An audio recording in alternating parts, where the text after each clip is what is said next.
Hi guys, Dr. Berg here. In this video, we're going to talk about what is healthier, chicken or pork. What do you think?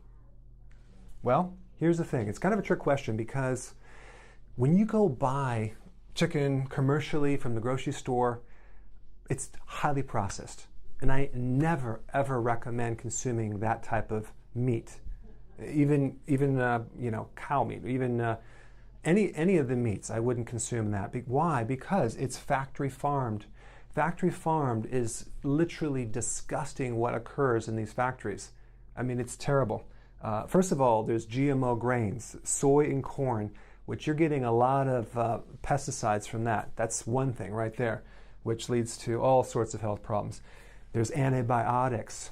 There is drugs that they give these animals to grow them that are arsenic-based. So you're getting arsenic. That's crazy. You're getting formaldehyde. They use formaldehyde to prevent salmonella on pork and chicken in the feed. So formaldehyde is an embalming agent. You know, when you die, they stick it through your veins.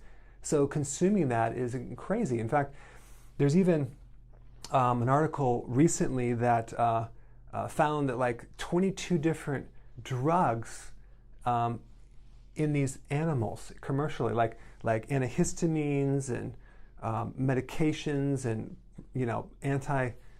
stress drugs, all this stuff that's in this meat. It's terrible. So I would never consume anything like this. Okay. Now let's differentiate over here. What you want to do is you want to get pasture-raised products, preferably from an online thing or maybe the farmer's market. Okay. Sometimes you could find them in the health food store now that's becoming more like pasture-raised.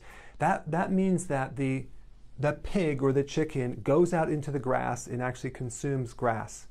That's what we want. Free range doesn't really mean anything. It means that they can, walk around the barn. But you need to get pasture-raised. Same thing with chicken eggs from a small farmer. Okay, that's the ideal scene. That's what you need to do. Because if you saw what happens to this, it'll just make you, vomit. It's so terrible. They use, you want to get non-GMO. Now, how do you know it's non-GMO? Well, it's probably just going to say organic.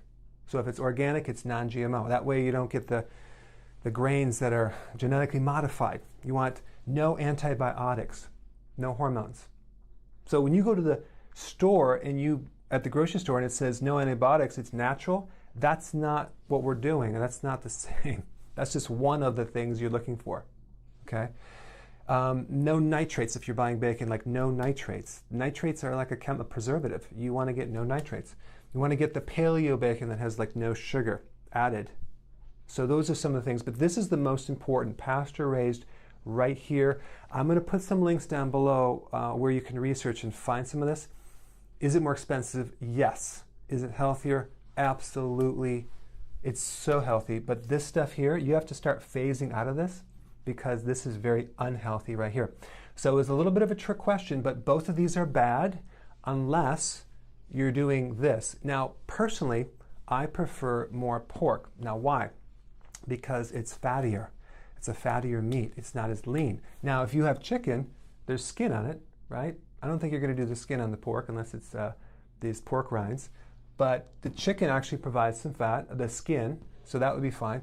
But the pork is fattier. And if you're trying to actually lose weight and do a ketogenic diet, you want more fat in the diet because the lean meats actually stimulate insulin more than the fattier meats.